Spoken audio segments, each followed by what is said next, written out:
Hi guys, how you going? Welcome back to the channel.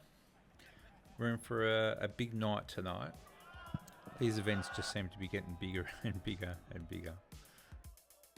And it doesn't get much bigger than this evening.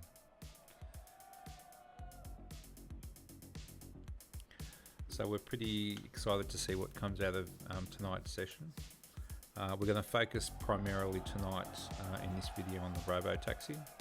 And then if you go check out the other couple of videos on the channel leading in after this, and you'll hear about the other launches this evening. So pretty amazing. So what I'll do is, at the end of this video, what I've done is I've basically edited out all the fluff and basically primarily just left everything in here in relation to this new Robotaxi. And then we'll have a bit of a debrief sort of afterwards. I'll let it just run sort of all the way through. And then afterwards we'll have a bit of a chat in relation to some of the items that Elon sort of let out this evening. So yeah, should be really interesting. Yeah, I mean, it's pretty amazing the way it's been launched around Warner Brothers Studios. Again, it's a massive lot, and there are a heap of Robotaxis on display this evening. So pretty amazing. But all right, I'll leave you here, and I'll hand over to Elon Musk, who will be the host for the evening. All right, guys, let's get started.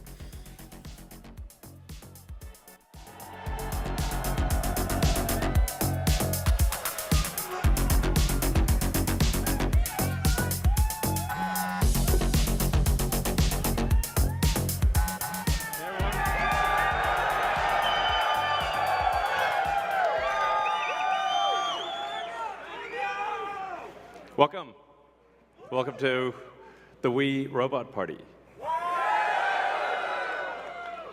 So we have quite a show for you tonight. I think you're gonna like it. As you can see, I just arrived in the Robotaxi, the Cybercab, and there's 20 more where that came from.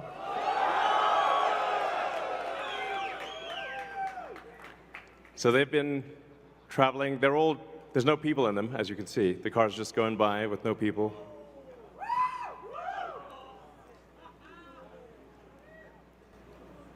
And we have 50 fully autonomous cars here tonight. So you'll see Model Ys and the Cybercab, all driverless. You'll be able to take a ride in the Cybercab. There's no steering wheel or pedals. So I hope this goes well. We'll find out.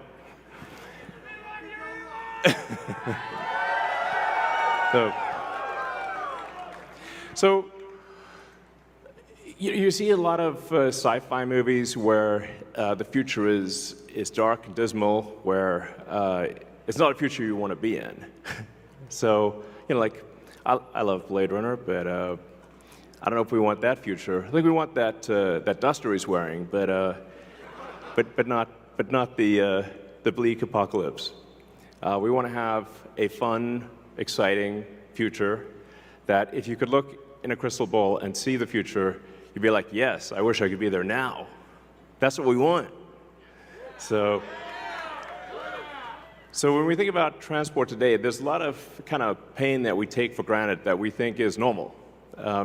Like having to drive around LA in like 3 hours of traffic. Yeah, and for people that live in LA, I mean, try to get from Pasadena to, El Segundo during rush hour. It's like you can fly to, another city faster than you can get to crosstown LA. So, and you have to drive the whole way. Unless you're in a Tesla, of course. Now, Tesla already does quite well at this, supervised self-driving. So supervised full self-driving is actually working quite well. I'm sure there's people in the crowd, you're using that, yeah? So we'll move from supervised full self-driving to unsupervised full self-driving, where the car, you could fall asleep and wake up at your destination. So, but there's also a challenge for a lot of people that cars cost too much. I mean, when you factor in everything that goes into a car, and the car insurance, and the car payments, and the storage of the car, it's very expensive. So with, and you say like how many hours a week are cars used? Your average passenger car is only used about 10 hours a week out of 168 hours. So the vast majority of the time, cars are just doing nothing. But if they're autonomous, they could be used, I don't know, 5 times more, maybe 10 times more. So you could actually, for the same car, would have 5 times as much value, maybe 10 times as much value. There's 168 hours in the week, and like I said, only 10 of them are used for driving. So, and then a bunch of those hours are looking for a parking spot, which is, can be pretty annoying at times. So we want, with autonomy, you get your time back. This is a very big deal. So it's not just it'll save lives, like a lot of lives, and prevent injuries. I think we'll see autonomous cars become 10 times safer than a human. I mean, if you think of times past where there used to be an elevator operator in every elevator, but once in a while they get tired and they accidentally shear somebody in half, So now we have automated elevators. You just get in an elevator and you press a button, and you don't even think about it. And it just takes you to the floor. And if you did see an elevator operator with a big relay switch, you'd be like, that's weird.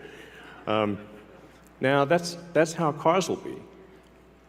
And it's not just the lives saved in injuries, but if you think about the cumulative time that people spend in a car and the time that they will get back, that they can now spend, well, I guess, on their phones or watching a movie or doing work or whatever you want to do.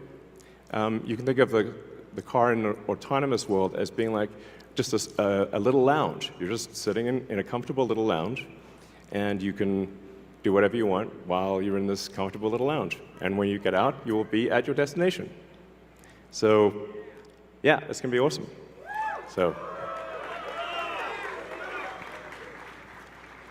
So in fact, I think the cost of autonomous transport will be so low that you can think of it like individualized mass transit.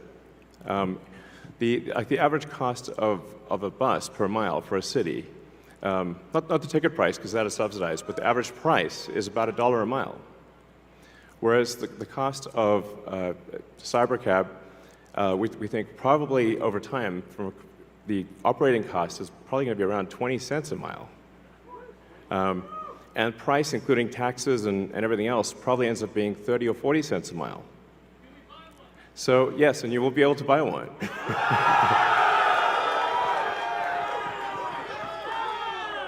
Yes, exactly. And we expect the cost to be below $30,000.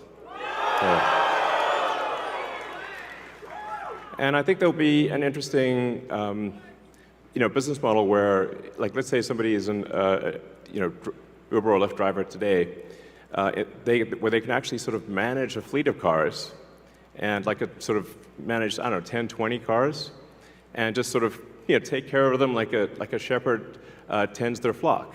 You have your flock of cars, and you're the shepherd, and you take care of your flock of cars. I think that'd be pretty cool. I think it's going to be a glorious future. It's going to be really something special.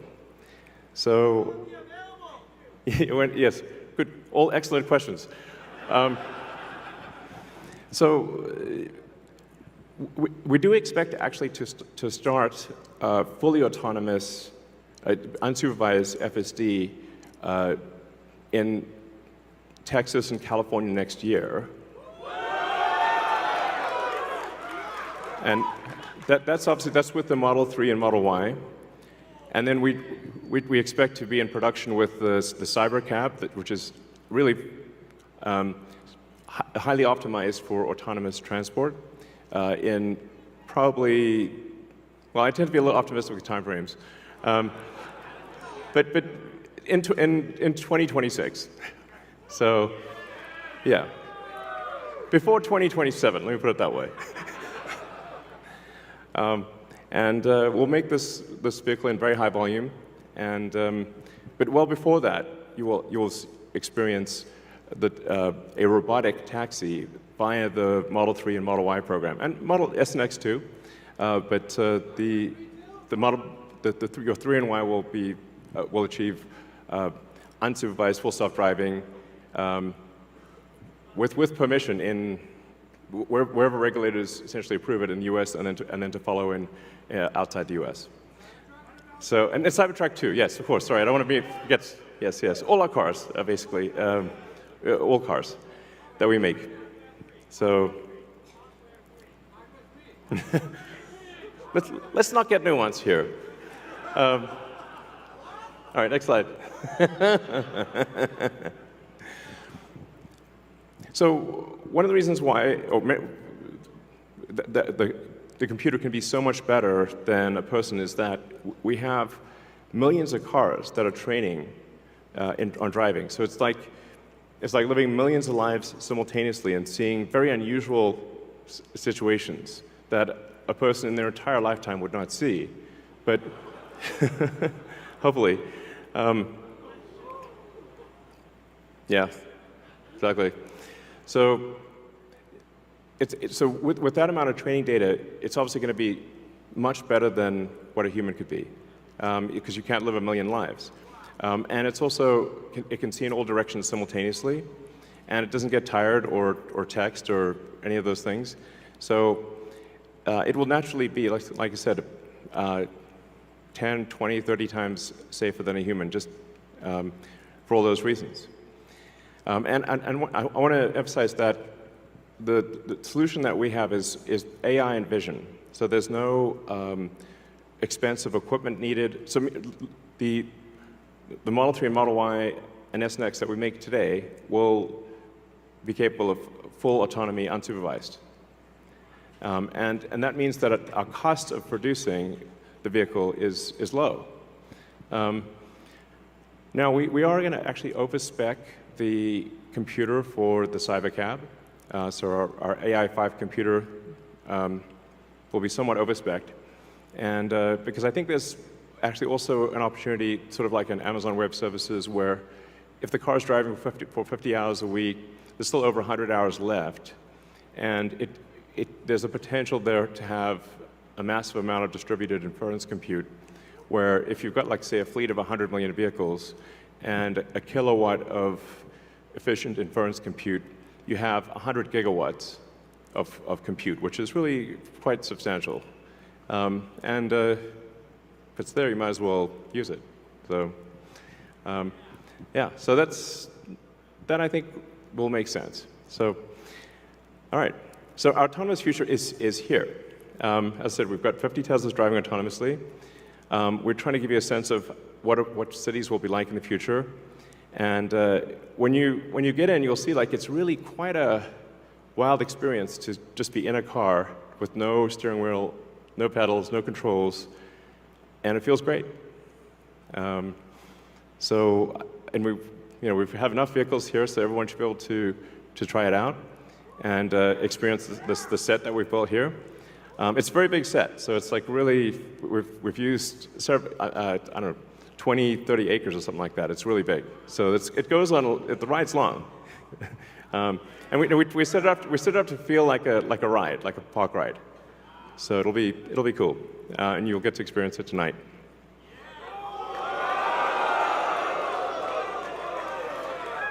Something we're also doing is, and it's really high time we did this, is inductive charging. So the Robotaxi has no plug.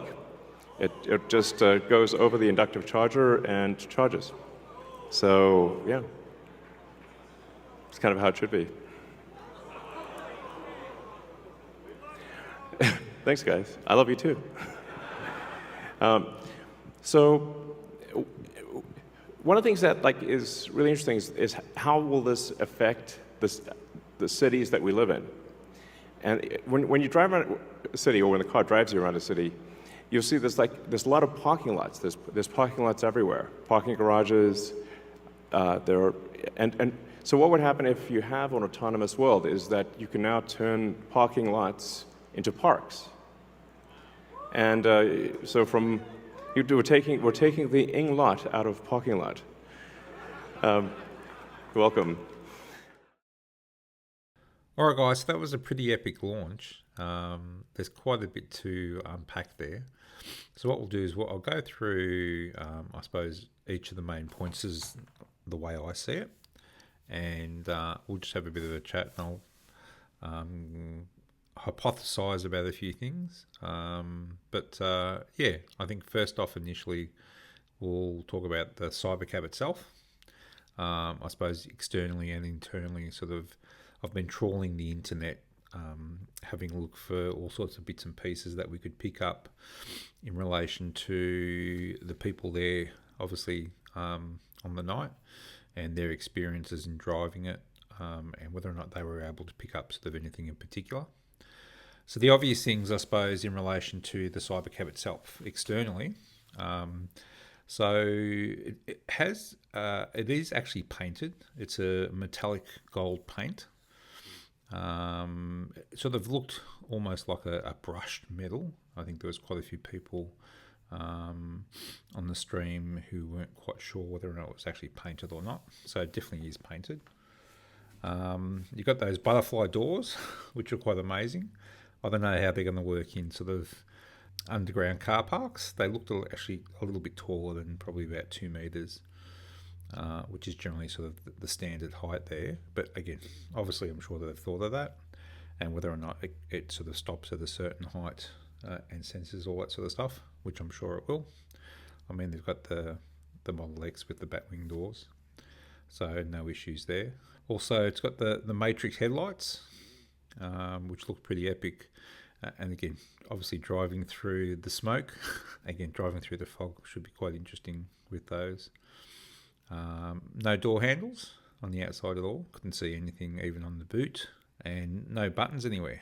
So obviously it'll just sense based on your Tesla app when you get to the vehicle and open up. Again, no rear window. Again, no roof window. No moonroof at all. So all of these things are just reducing parts, which is going to make, again, production more and more easier, simplifying things more and more and more. And we know that's Elon's mantra, to try and delete as many parts as possible and make the manufacturing process as simple as possible. And I've got to say, this car, from the external point of view, has definitely done that. Other things I noticed, that the tyres and the rims, I noticed that the rear tyres were actually bigger than the front tyres. So a lot of people were saying the 21-inch rims on the rear and 19 on the front. So that's kind of interesting, whether or not it's aesthetic or there's some sort of specific reason around the different sizes. Thought that was interesting. And then whether or not the tyres themselves, whether they are inflatable tyres or they're run flats, so you won't have any problems potentially in relation to flat tyres, which I dare say is probably the case. So it'll be interesting to see when we get a little bit more detail there in relation to that. And just in general, there was not much detail given at all. And I think that's one of the overwhelming things from everyone out there, is that they probably would have liked a bit more detail.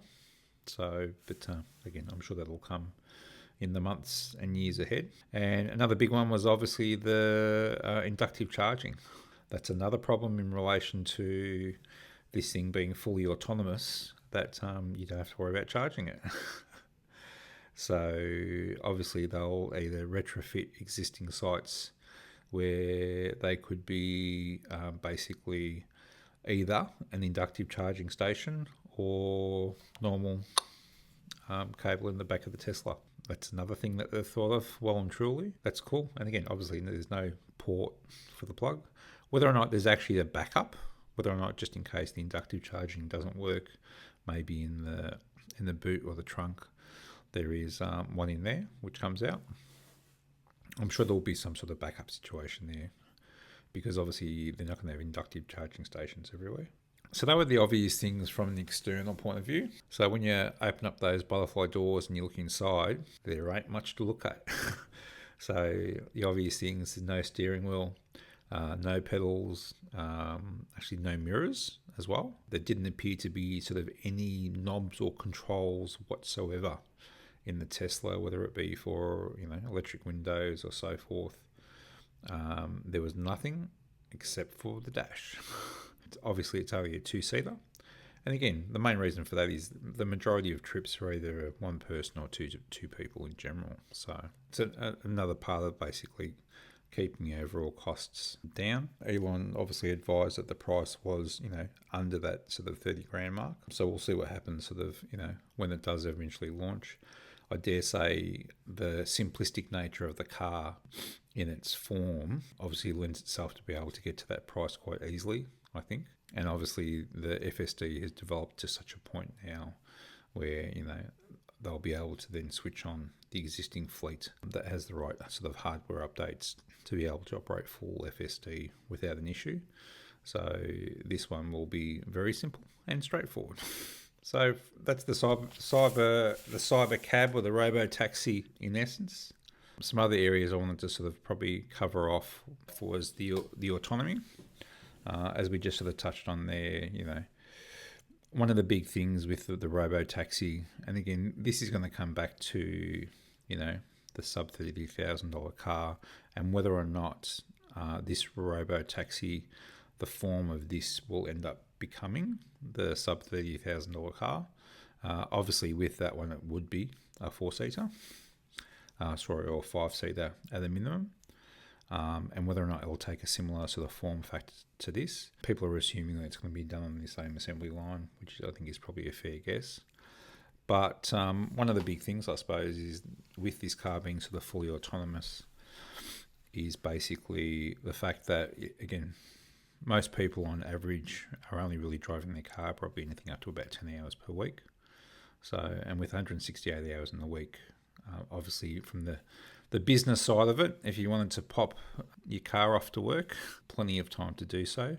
Obviously, in that 168 hours, there's quite a bit of time going to be spent charging the car on a nightly basis. I dare say, on the average of sort of 10 hours per week for normal use for yourself, there's no other time where you could, there's no other reason why you wouldn't send the car out to work for 40 hours a week, which is, again, a pretty big game changer, and putting it into sort of the Tesla feet / Uber. Pretty amazing to sort of help offset the costs of sort of running the car. I mean, that's one side of it alone, let alone the fact that, that 10 hours a week when you're actually driving the car, you're not going to have to worry about anything.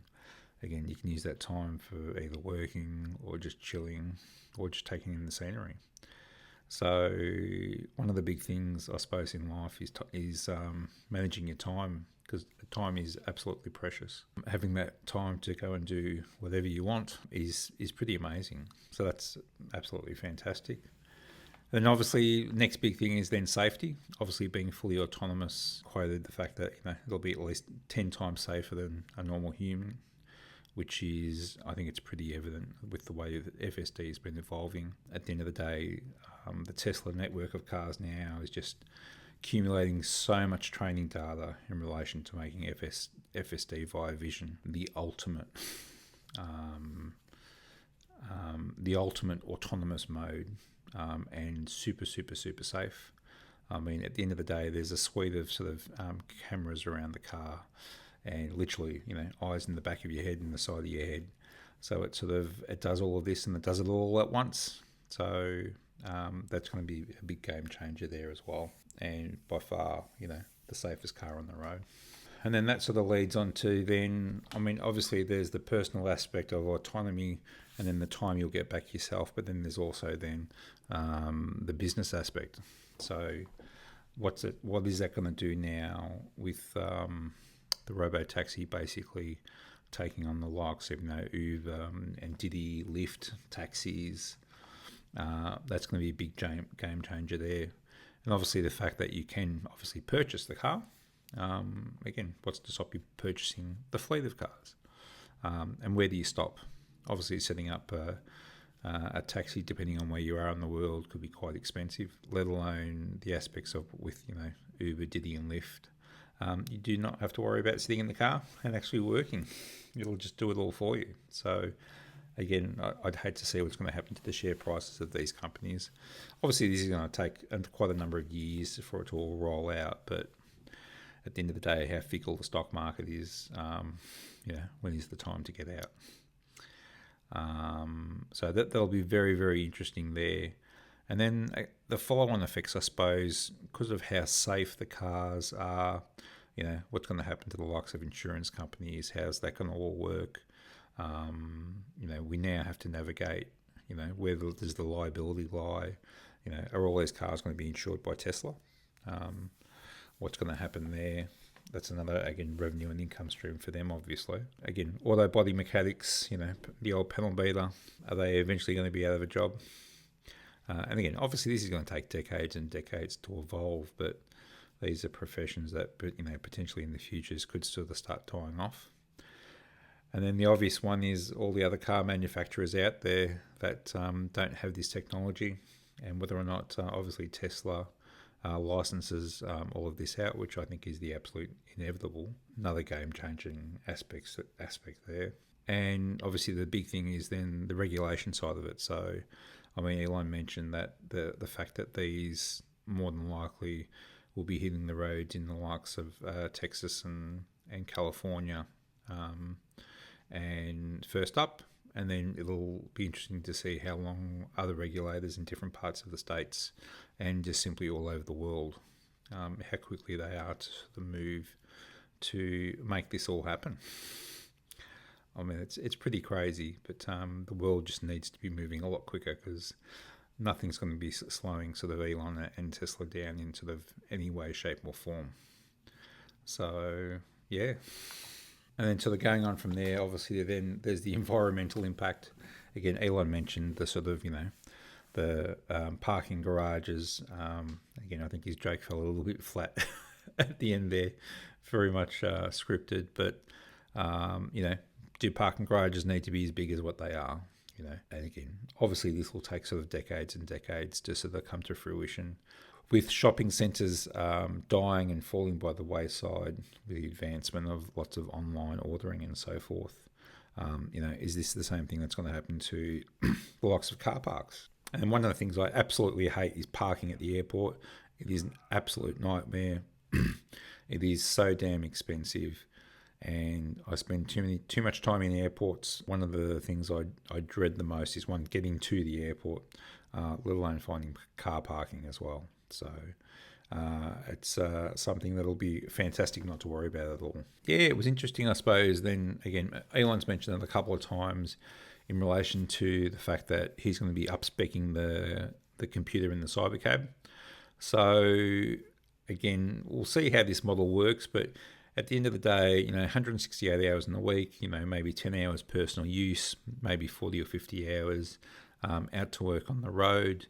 And then he talked about, we're going to up-spec these Cybercabs, and, there's another probably 100 odd hours in the week, and that's probably during charging time, where they can access the compute in these cars to provide, the old AWS web services. So that's pretty amazing. Again, is that part of the deal in the car where, Tesla gets to use this compute power for free, or, you cop a clip along the way as well that helps offset some of the costs?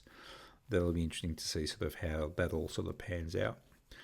But, the Cybercab is not just a car in any way, shape or form. It does, I suppose, so many things. It's just not funny. It's crazy. And then comes, I suppose, then the manufacturing. Like, one of the biggest things for Elon is, delete, delete, delete, simplify, simplify, simplify.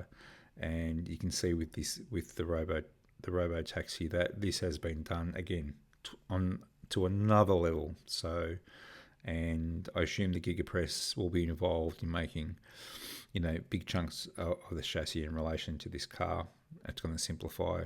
It'll be interesting to see actually what the actual part count is in this vehicle compared to the likes of the Model 3 and the Model Y, because she's pretty simple in sort of every way, shape or form.